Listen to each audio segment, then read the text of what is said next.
In the book of John, chapter 7, it reads, "But when the Jewish festival of tabernacles was near, Jesus' brothers said to him, 'Leave Galilee and go to Judea, so that your disciples there may see the works you do.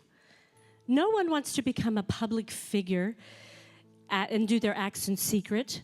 Since you are doing these things, show yourself to the world.' Therefore, Jesus told them, 'My time is not yet here. For you, any time will do. You go to the festival. I am not going up to this festival because my time has not yet fully come.' However, after his brothers had left for the festival, he went also, not publicly, but in secret. Not until halfway through the festival did Jesus go up to the temple courts and began to teach." Timing.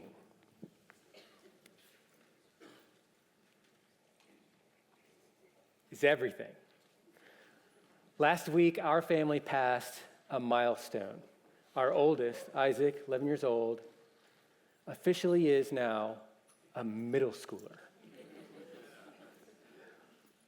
The night before his first day of middle school, we got all of our stuff together, all our school supplies and everything, to bring him to his locker, his class, all of those things. Total chaos in the school, right? So we put all our stuff in. The teacher hands us this sheet of paper that has this combination lock number, and we're supposed to go teach him how to open his lock. This is like an entrance exam to middle school, because if you can't figure out that combination lock, you have no business being in middle school at all. 20 minutes. I am not joking, 20 minutes. Here I am right behind Isaac, and he's like, shh, shh, shh. And I'm like, no, you gotta pass the first number. No, you start right, then left. Like this. The tension in the room was just building and building and building. It got so bad, he was frustrated, I was frustrated, I just had to hang back. I was like, dude, I hope he's ready, right? Finally, got the thing unlocked. You would have thought that it would have been like, woo, got it. No. This was his reaction. He's like, as if the vibe I got from him was like, tomorrow's gonna be the worst day ever. Opens his locker and out slides this little sheet of paper. It was a note. This is what the note said. "I wanna go out with you. Tomorrow is gonna be the best day ever." Now that is timing, okay? Timing makes a huge difference. Timing is everything. Timing makes a difference if you are a middle schooler or if you're an adult. If you're launching a business, the time in which you launch your business or your product makes all the difference in the world. Timing is everything. If you're playing football, timing is what makes the difference between a completed pass and an interception. And if you're playing fantasy football, who cares what your team is? It's all about timing the trades. And if we're talking about trades, the stock market, all about timing. Wouldn't we all have liked to have bought Apple stock about 20 years ago, right? Well, somebody did. Let me talk to you, dude. And should anybody buy Facebook stock now? That's the big question. Bad timing can make the difference between making something legal or not. Just ask any 12-year-old who wants to get behind the wheel and drive down Highway 435, right? Bad timing can make the difference between something is sin or not. Because you can do certain things after the wedding date that you can't do or shouldn't do before your wedding date. Timing is everything. If we're talking about Jesus' works and the way that Jesus works, Jesus' sense of timing is so weird. Because if we're, thinking about in this series, the big idea for this series, for those of you who are taking notes, is that Jesus invites us to partner with him in doing the work of God in this world. If we're going to partner with him, we got to be on his timeline. Our challenge is to see what Jesus is doing and join him in it. The trick is, though, Jesus' sense of timing is not intuitive at all. It seems totally backwards. And when I was working through this message, man, I had all kinds of stuff diagrammed out because Jesus is God, and God created time itself. He transcends time. And so I had quantum mechanics out here. I had string theory going on. I diagrammed this whole thing out, and I came to the realization very, very quickly. I'm in over my head. I need backup. So I took my little whiteboard, brought it in to Dan Southerland's office, talked it over with him, and in the conversation, it didn't take long for me to realize that this conversation was something that begged to be shared. So that's exactly what we're going to do right now. Let's give Dan Southerland a hand. Wait, there he is. Dude, your timing. Snuck in, bud. Timing. How about a hand for Jason Morris? All right. Many of you know Jason is our internet pastor. He's also our pastor of technology. Guys, he's our geek. I mean, that's really, you can tell a true geek because when you call them geek, they go like they're proud of it. And that's who he is. And to all you folks watching online today, I know you're pumped up that your pastor is doing a big piece of the teaching today. Grab your notes. You've already hit the big idea for the series, but let's hit it one more time. God wants to partner with us. Jesus wants to partner with us in his work in this world. Our challenge is to see what he's doing and join him in it. And timing is a big part of that challenge. So here's the big idea for the teaching today. There's no time like God's time. There's just no timing like God's timing. We've all lived long enough that we've prayed for things that we wonder why they didn't happen right then, and later we go, oh, I get it. It was God's timing. We need to understand that the one who exists yesterday, today, and tomorrow, right now, probably has a better sense of timing than we do. If, for example, Jason, you and I could see everything that's going to happen tomorrow, we'd have a better sense of what ought to happen today. There's only one who can, and we've got to get in on his timing. So we want to talk today about how can you and I discover God's timing. That's where we're going. And there's 3 ideas in the teaching. Write this first one in. It's not fun. You got to wait for God's timing. Now, I hate this. Man, I tell you, this is one of the verses that I've really struggled with. Because we got Jesus, right? If you're God, if you're that good, you better be starting stuff off when you're 8 years old to start with, right? Yeah. He waits until he's 30, right? And then, on top of it, he's got this perfect time to do his thing, the Feast of Tabernacles, where it's like Oktoberfest and Thanksgiving with camping all rolled up into one without the football. Perfect timing to do something. And Jesus in that verse says, you go to the festival. I'm not going to this festival because my time is not yet fully come. This is what I don't get, is that how many years has the woman with the issue of blood been praying for healing? How many years has the children of Israel prayed so that they would be freed from the oppression of Rome? And how many years have people been asking for the Messiah to come? And Jesus, perfect timing, and he just decides to hang back. I don't get it. Even God has a commitment to, in a sense, of the right time. Even God has a sense of the right time. It's not just that he's God and he makes it the right time when he wants to. No, he waits for the right time. Now, if God waits, there's a chance you and I are going to wait. You with me? I mean, if God's got a sense of timing, there's a sense that you and I've got to have a sense of timing. So you got to wait for God's time. Now, here's a big thing. And what Jason, does that waiting look like? Oh, it's important what it looks like. And you gave me some neat insight into this week. In fact, you take these next 2 things because this is your stuff. And wow, it's good stuff. Well, I think part of it is that we think that waiting is passive. Right. And it's not. Waiting is an active thing. In your notes, it says, and you can fill this in, waiting is working, not sitting. Now, we think, just hearing the word wait, it's okay, kick back, take it easy. I'm in the waiting room. You know, I'm waiting for my wife to get ready. I can write a book in this time frame. You know, I'm waiting. We think it's just sitting around, twiddling your thumbs on your bodiggity, doing nothing. Listen closely. That is not the biblical idea of waiting. Not even close. In fact, write this in as well. Another big idea. You did this. This is good. It's the exercise chair, not the easy chair. You know, it's funny. Isaac not only started middle school, but he also started football. Oh, wait a minute. So he first day at middle school, first note from a girl, Yes.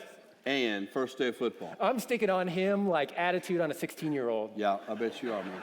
You need Yes. to, bro. Yeah, and here he is in football, right? He doesn't know anything. He barely knows how to put his pads on, right? And the coach spends 2 hours teaching all the kids how to do down, set, hut. This is how you do down. This is how you do set. And when I say hut, that's when you go. Now here's the thing. When Isaac's down like this, he's not taking a water break. He's ready. When he gets in set mode, look out. He's the biggest kid in his class. He's nose guard, and he knows how to push kids. He's ready to go.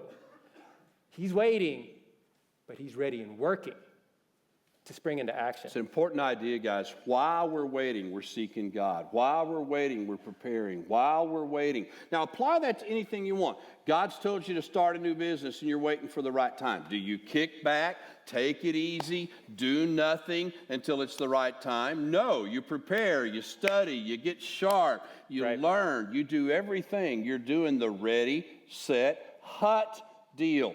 All the time I have people say to me, you know, I'm single, I'm waiting for the perfect mate. And I look at them and go, dude, it's going to be a wait.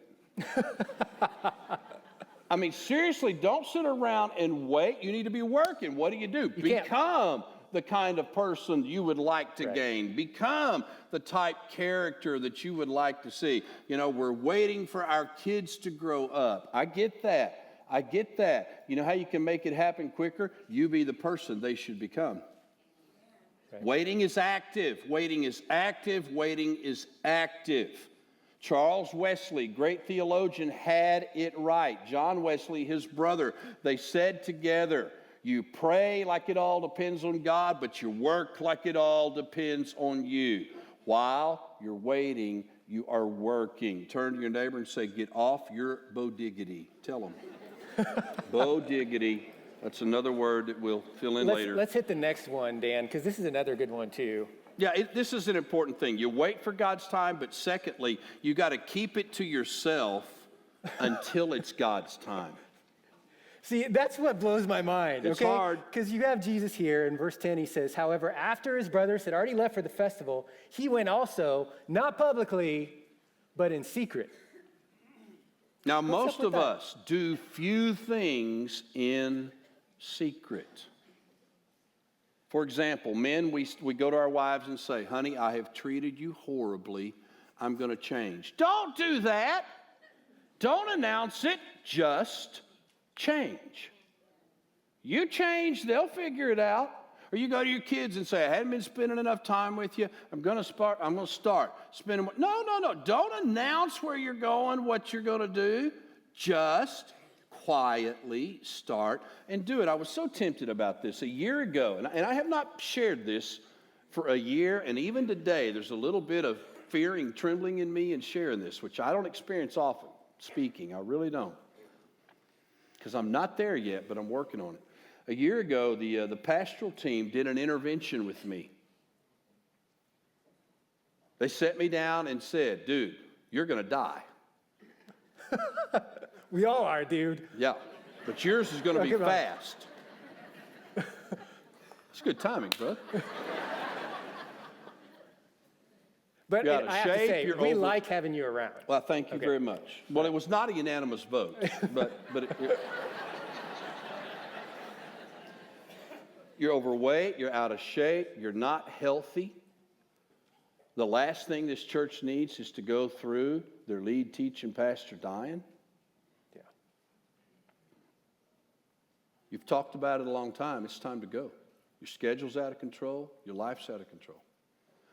Do you know how much I wanted to get up the next Sunday and say, I'm going to lose a bunch of weight. I'm going to get healthy. I'm going to change. Why did I want to do that? I've done it before.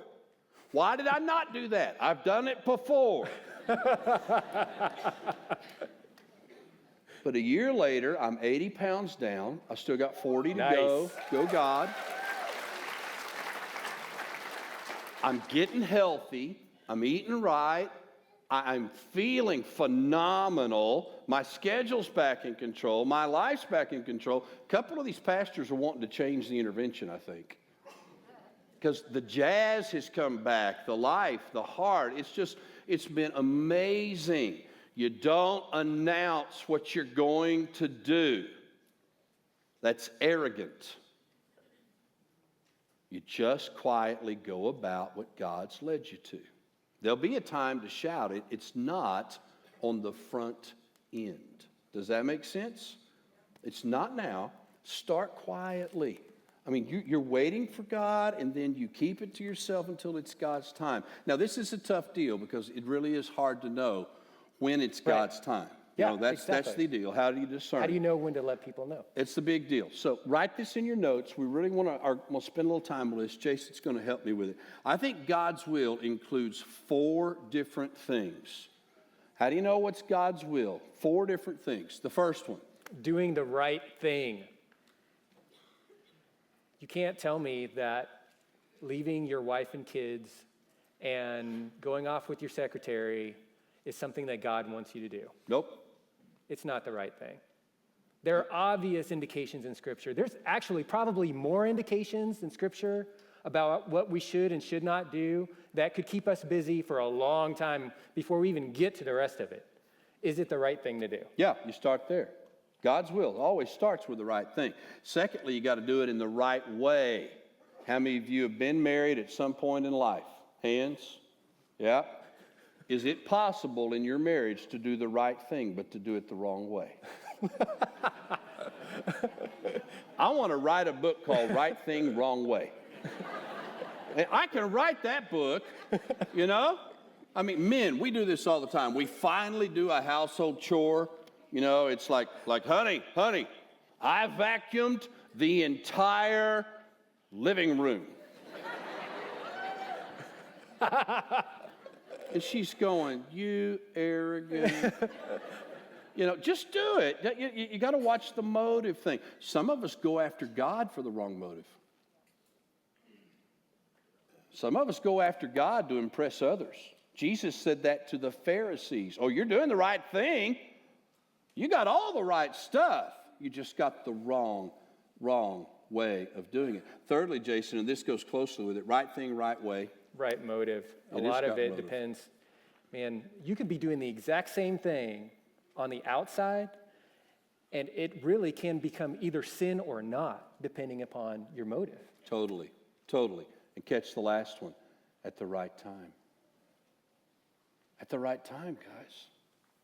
I had the privilege of watching Mark McGwire hit home run 45 and 46 in his 70 home run season, which at that time was the record. This was at Marlin Stadium in South Florida.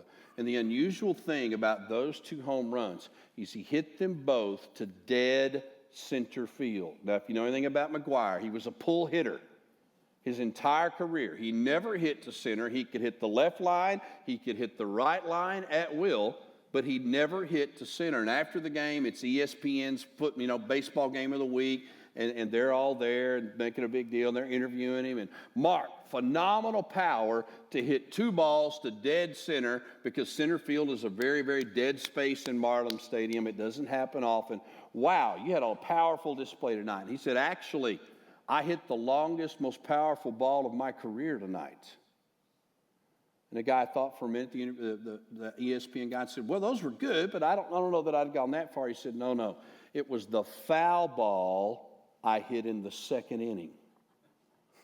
It was 500 feet worth, and the only reason it wasn't a home run and just drifted foul is I was this much ahead on the swing. The difference in a home run and a foul ball is timing. Same swing, same pitch, same batter, same pitcher.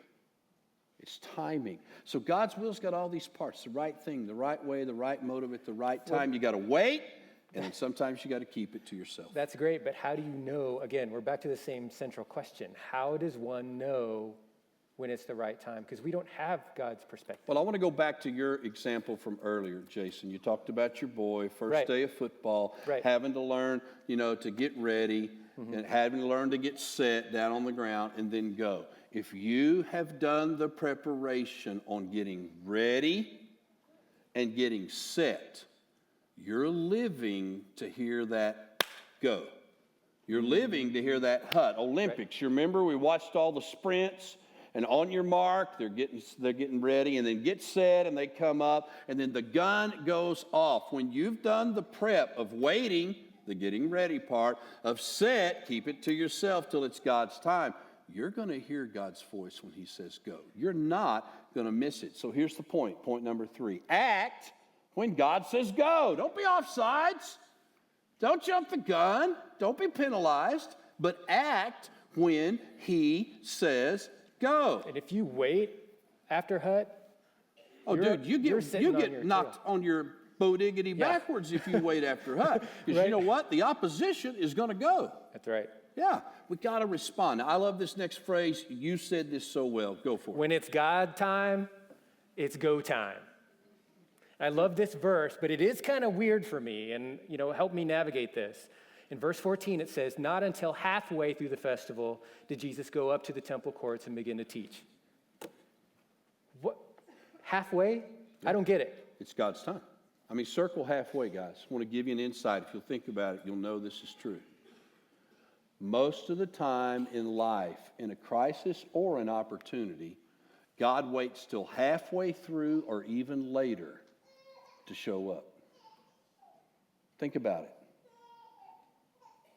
You go when he says go, not before, not until. It's going to seem like it's late. Lord, this is half done. Hadn't said go yet. Lord, this is 3/4 done. Hadn't said go yet. You wait until he says go. But now, that doesn't always mean that stuff works out. Oh, it does not always mean stuff works out. In fact, sometimes when you finally do hear him say go and you act, it gets worse. I mean, you had that experience, Jason, when you came to Westside. I mean, tell that story. Oh, this boy. is an amazing story. Okay, so our family out of Paraguay, South America, where we were missionaries, and over the next year, we were trying to figure out what does God want us to do? What's our next step? And we got a job offer from Westside, which was great. And we really felt like God was telling us, come to Westside, come to Westside. It was so unbelievably clear. And the weird thing was the timing of it, though. Because here I get this job offer, and the timing of it was such that we weren't in Kansas City yet, but Isaac had to be in school. And in order for him to be in school, we had to have residency. In order to have residency, you had to have a place. In order to have a place, you got to move. And so before the whole hiring process was done, we basically had to move our family before it was done. So you basically moved on the promise of a job, believing that God had said go. Yeah, because in my mind, it was like, when it's God's time, it's go time. So that's what we did. The only problem was at the very tail end of that hiring process, the whole thing derailed, and I was in Kansas City, no money, no job, no family, and it was one of the darkest moments that my soul had to journey through. Now, I remember you and I talked during that time, Jason. And I don't know if you remember the conversation. I remember asking you, did God lead you to Kansas City? Yes, no Did God doubt. lead you to Westside? Yes. Did you follow his timing? Yeah. Then find a job somewhere and wait for him to work it out and raise you up. And you did. You became a full-time geek. Yeah. Had the little mouse car and everything. And what's happened since? Well, now everything is great. I mean, now I get to actually work in the area that I'm wired. And if I could go back in a time machine and tell myself in the hotel room when I was freaking out that, I didn't have a job, if I could go back then, here's what I would tell him. And I think that this is the word that God has for all of us that find ourselves in this position. Jesus' timing is perfect. God is hardly ever early, but he's also never late. And you can trust him. Yeah. You really can. And none of this stuff is happening by accident. There was a lot of stuff, a journey that God had to take me on, and a journey that God had to take Westside on. that none of us knew about, that now that I look back on it, I can honestly say, and it's weird for me to say this, but I'm actually grateful for that dark time. Yeah. God's at work. But if we're going to join him, we got to grab his sense of timing. Now, I want to do a quick sidestep here because I don't want to be misunderstood. The right time to do the right thing is always right now. Would you write that in? When it comes to obedience, you don't have to wait to hear God say go. I've had folks say to me, yeah, I'm going to start going hard after God when the time's right. No. The time is right. It's now. Yeah, I'm going to start giving. I'm going to start doing better at home. I'm going to start, when, if. No. God doesn't give you specific leadership for tomorrow. He gives it to us for today. And the right time to do the right thing is always right now. So here's where I want to lead as we wrap this up today. What is my next right step? What is my next right step? And after you've written that in, do you see the blank that's there? Don't put your notes away. Fill it in. Some of you are going, okay, put it up on the screen and I'll fill it in. No.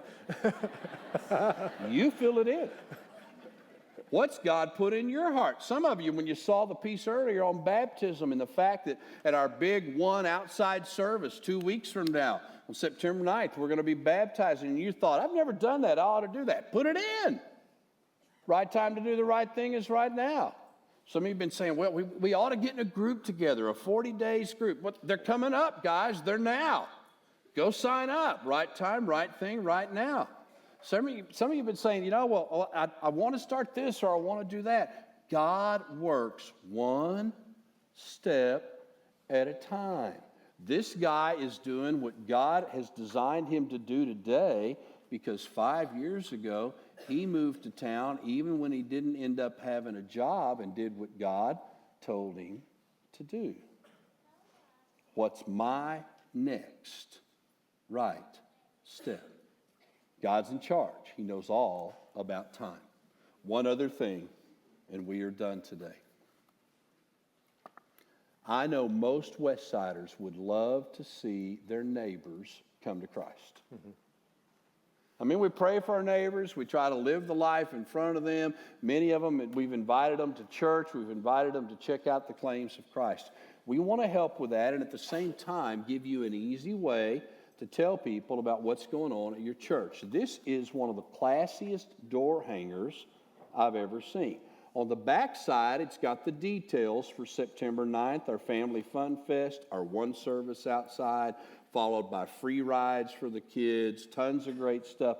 That's going to be so fun, man. Isn't it? And it's easy to tell your neighbor, hey, we got a free festival going at the church. Come check it out. Free rides, all of that. But on the other side, this is cool. It's a door hanger. You don't knock on the door and talk to them. You hang it on their door. Here's what it says. A neighbor from Westside Family Church prayed for you today. Now pray for him too. I'm just saying. Don't just hang it. We shouldn't assume integrity, should we? I'm just saying. That was timing, by the way. Did you catch that? Phenomenal timing. And then at the bottom, it says, join us for a special 6-week study, and it talks about 40 days in the Word. There are bunches of these at the table outside. Don't take a bunch if you're not going to give them out. But if you'll hand out 5 or 10 or 15 of these in your neighborhood, not by handing them to people, by praying for that neighbor, and then walking up and putting it on their door. Now, if they show up while you're putting it on the door, it's a great chance to talk to them. Classy piece. Let's get the word out. Church, God is up to something big here. His time is upon us.